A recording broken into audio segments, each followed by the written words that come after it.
오늘 본문은 누가복음에만 나오는 특수 자료입니다. 예수님께서 12살 때의 행적에 대한 유일한 보도죠. 예수님의 가족이 예루살렘으로 와서 유월절을 지키고 돌아가다가 하루길을 가서야 예수가 없다 그런 것을 알게 되었습니다. 아마 고향의 일가 친척들이 한꺼번에 순례하고 한꺼번에 돌아가고 그러는 풍습이 있기 때문에 그 일행 중에 누구 어디 껴서 놀겠지 그렇게 생각하고 갔던 것 같습니다. 그래서 부모들이 놀라서 예수를 찾아서 길을 거슬러 가면서 예루살렘으로 내려왔습니다. 그들이 다시 성전까지 내려온 것이 사흘 후였으니까 아마도 갔던 길을 철저하게 뒤지면서 내려왔던 것 같습니다. 그래서 시간이 3배나 걸렸습니다. 예수가 없다는 것을 뒤늦게 알아낸 부모들은 얼마나 당황했겠습니까? 수없이 자책하면서 아마 넋이 나간 채로 성전까지 왔을 것입니다. 그런데 예수는 아주 태연하게 성전에서 그 랍비들, 유명한 랍비들과 함께 앉아서 그들에게 묻기도 하고 답변도 하고 있었습니다. 누가는 예수의 슬기와 대답에 사람들이 경탄했다 그렇게 전달을 하고 있습니다. 하지만 부모들은 예수를 발견하자마자 발끈했습니다. 얘야, 이게 무슨 일이냐? 네 아버지와 내가 너를 찾느라 얼마나 애를 태웠는지 모른다. 이 서련이가 읽어야지 실감나게 읽을 것 같은데 저는 영 어색하네요. 그렇게 꾸짖었습니다. 그러니까 예수는 오히려 당당하게 대답을 합니다. 어찌하여 나를 찾으셨습니까? 내가 내 아버지의 집에 있어야 할 줄을 알지 못하셨습니까? 오늘 설교 제목으로 삼은 내 아버지의 집을 단순히 성전으로만 생각한다면 그 다음에 이어지는 말이 자연스럽지 못합니다. 그러나 부모는 예수가 자기들에게 한 그 말이 무슨 뜻인지를 깨닫지 못하였다. 그 성전으로 생각한다면 그 깨닫지 못할 말이 아니죠. 단지 성전을 가리키는 말을 알아듣지 못했다는 것은 매우 부자연스럽습니다. 더군다나 예수는 부모와 함께 내려가서 나사렛에 돌아가서 부모에게 순종하며 지냈다 그렇게 말합니다. 예수의 어머니는 이 모든 일을 마음에 간직하였다 라면서 긴 여운을 남깁니다. 마리아는 예수가 내가 내 아버지의 집에 있어야 할 줄을 알지 못하셨느냐 하는 그 당돌한 답변 속에서 당시 부모조차도 깨닫지 못한 깊은 의미가 있다는 것을 암시하고 있습니다. 내 아버지의 집은 단지 장소가 아닙니다. 아이들이 자라 12살쯤 되면은 흔히 사춘기라는 시간을 거치게 됩니다. 그 시간은 부모의 품을 떠나서 보다 큰 세상, 보다 큰 관계 속으로 들어가는 그런 시간입니다. 이때가 되면 부모들은 아이들을 부모 곁에 있지 않다는 것을 발견하게 됩니다. 그리고 당황합니다. 하지만 인정해야 합니다. 아이들은 이제 부모의 집에 머무를 것이 아니고 보다 큰 품인 내 아버지의 집, 하나님의 집에 머물러야 합니다. 부모들은 당연히 그것을 이해하고 알아야 합니다. 내가 왜 여기 있느냐라고 나무라서는 안 됩니다. 그것은 아이의 성장을 위해서 꼭 필요한 일이기 때문에 그렇습니다. 내 아버지의 집, 이것이 부모의 집을 떠날 때만 가능한 것입니다. 예수는 아버지의 집이 우리의 참된 가정이 될 것을 우리들에게 상기시켜 줍니다. 내 아버지의 집은 하나님과의 관계, 그리고 인간들 상호 간의 관계를 발전 심화시키는 곳입니다. 내 아버지의 집은 하나의 가정 그 이상이며 단지 보이는 성전 그 이상이며 하나의 종교적 모임 그 이상입니다. 내 아버지의 집은 우리가 우리의 창조주와 깊은 개인적 관계를 만들어가는 일체의 장소를 말합니다. 그리고 우리의 믿음과 사랑이 하나님 안에서 성장하는 이 세상의 모든 장소가 바로 내 아버지의 집입니다. 오늘날 부모들의 무관심이 자녀를 망치기도 하지만 핵가족이 되고 난 다음에 대개 한 자녀, 두 자녀가 보통 가정의 구성입니다. 오히려 이런 핵가족 속에서 부모의 지나친 관심이 자녀를 망치는 경우가 적지 않습니다. 부모는 자기가 못 이룬 꿈을 자녀에게 요구합니다. 그리고 조련하려고 합니다. 부모의 지나친 욕망이 자녀가 가진 창조력을 죽이고 자신과 맞지 않는 다른 방향으로 애들을 몰고 갑니다. 부모가 자신의 욕망을 투여해서 사랑하는 자녀를 세상으로부터 고립시키려 하거나 자녀가 부모에게서 독립해 떨어져 나가는 것을 어렵게 만들기도 하는 것입니다.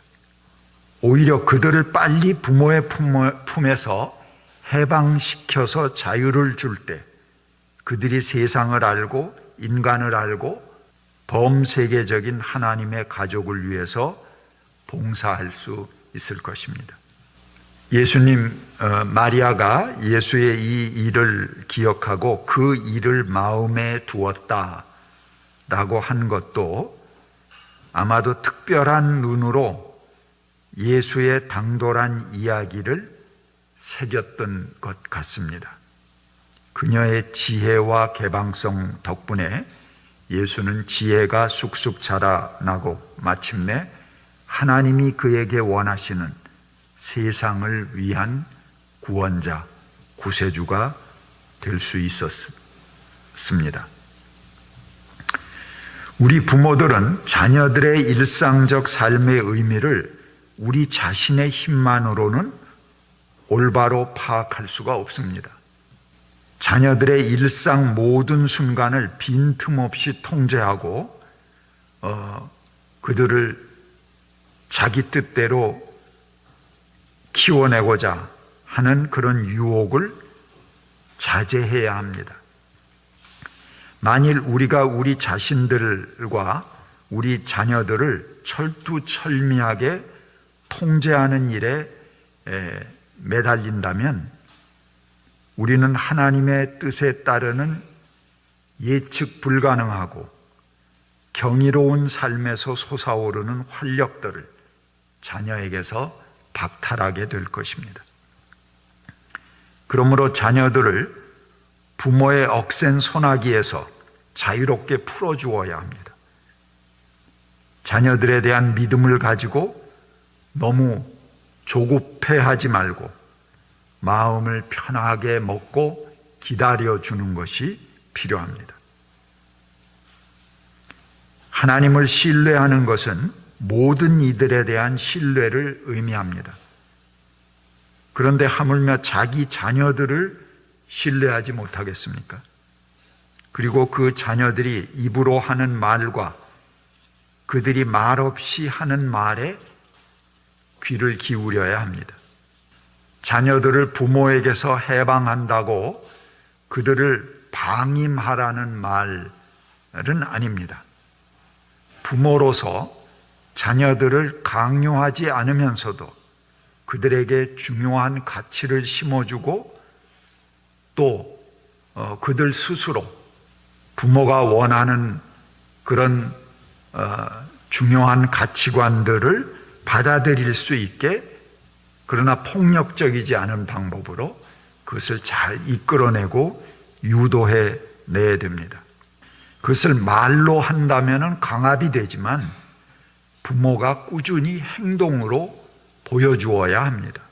아이들은 부모를 보고 따라하지 부모의 말을 따르는 것은 아닙니다. 부모의 행동을 그대로 자기도 모르는 새에 아이들은 반복하게 됩니다.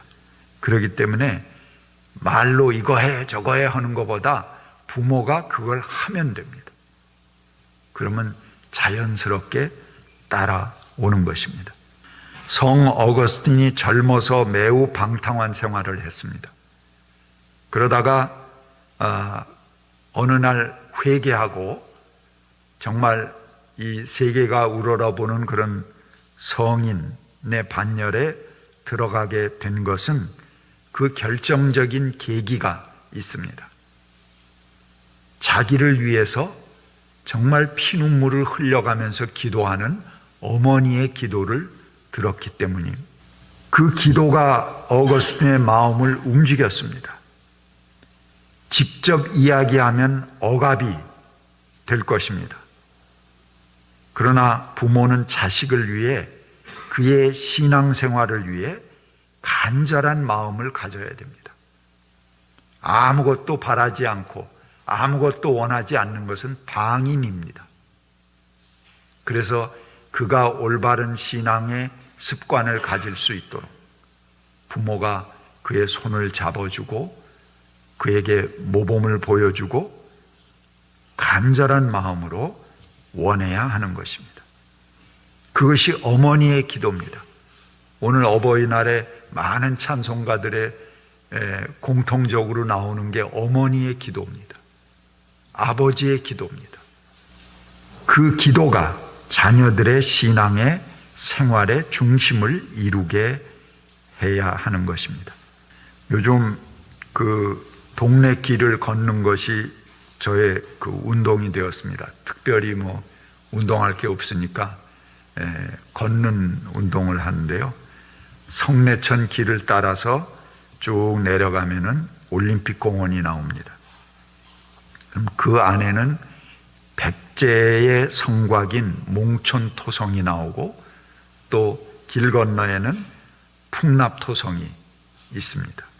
그 성내를 돌아서 들어가는 그 천, 이 자연 해자죠. 이 성 외곽에 이렇게 해자를 만들지 않습니까? 그 자연 해자가 바로 성내천입니다. 그래서 성내로 들어간다. 그래서 성내천이죠. 그 몽촌토성 안에는 큰 발굴지가 있습니다. 그 발굴로 인해서 서울의 역사가 조선시대 600년을 넘어서서 삼국시대에 이르는 2000년 역사를 가진 서울이다 하는 것들이 드러나게 되었습니다. 물론 그보다 훨씬 더 거슬러 올라가면 암사동 선사유적지가 있죠. 그래서 우리가 사는 이 송파 또 강동 이 지역은 굉장한 역사와 전통을 가진 그런 동네입니다. 몽촌토성과 풍납토성은 백제가 475년에 고구려의 침공을 받고 성을 저쪽 남쪽으로 옮겨가게 됩니다. 그 전까지는 백제의 왕성이었습니다. 여기가 중심지였죠. 그리고 길 건너 저쪽 아차산에는 고구려의 산성들이 있었고요. 그러니까 서울의 중심지는 광화문이나 종로 이런 데는 저 촌구석입니다. 바로 이쪽이 이 서울의 중심지였죠. 그리고 우리 동네에 보면은 여기 방이동 선사유적 방이동 고분군 있죠. 방이 고분군, 또 가락동에 고분군이 있습니다. 또 저쪽에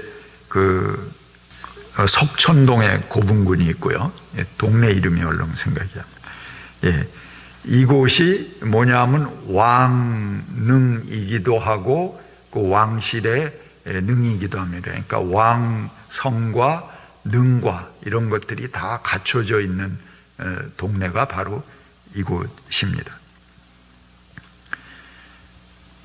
근데 그 옛날 무덤들을 보면요, 요즘 무덤에 비해서 상당히 규모가 크다, 그런 걸 여러분들 아마 느끼셨을 겁니다. 옛날에 왜 이렇게 무덤을 크게 했지? 근데 저쪽 남쪽에서 발견된 그런 그 무덤 문화를 보면은 옹관묘들이 있습니다. 옹기 속에 시신을 이렇게 넣는 그런 옹관묘들이 있는데, 맨 밑에 할아버지 묘가 있으면 그 다음에 그 아버지가 돌아가시면 그 위를 덮고 그 위에다가 아버지 묘를 씁니다. 그리고 또 그걸 덮고 그 자녀 묘를 하고 그 위엔 손주를 하고, 이렇게 점점 그 묘가 쌓아 올라가지는 것입니다. 그래서 그 묘가 크다 그러는 것은 그 집안이 굉장한 유래를 가졌고 그 집안이 굉장한 그 전통을 가진 집안이다 하는 것을 나타내 보이게 되는 것입니다. 물론 그런 것이 토대가 돼서 후대에 그렇게 가족묘 아닌데도 어떤 사람이 그냥 크게 묘를 해갖고 과시를 하기도 하고 그렇게 했습니다만, 그 묘 전체가 그 집안의 가문의 어떤 위용을 나타내는 그런 표지이기도 했습니다. 우리가 어렸을 때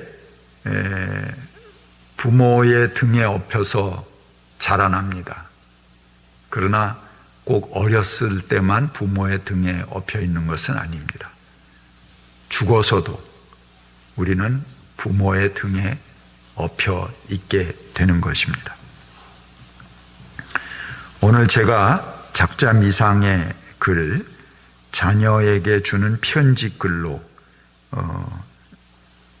오늘 이야기를 마감하겠습니다. 내 사랑하는 아들, 딸들아, 언젠가 우리가 늙어 약하고 지저분해지거든 인내를 가지고 우리를 이해해다오. 늙어서 우리가 음식을 흘리면서 먹거나 옷을 더럽히고 잘 입지 못하게 되면 내가 어렸을 적 우리가 먹이고 입혔던 그 시간들을 떠올리면서 미안하지만 우리의 모습을 조금만 참고 받아다오. 늙어서 우리가 말을 할 때 했던 말을 또 하더라도 말하는 중간에 못하게 하지 말고 끝까지 들어주면 좋겠다.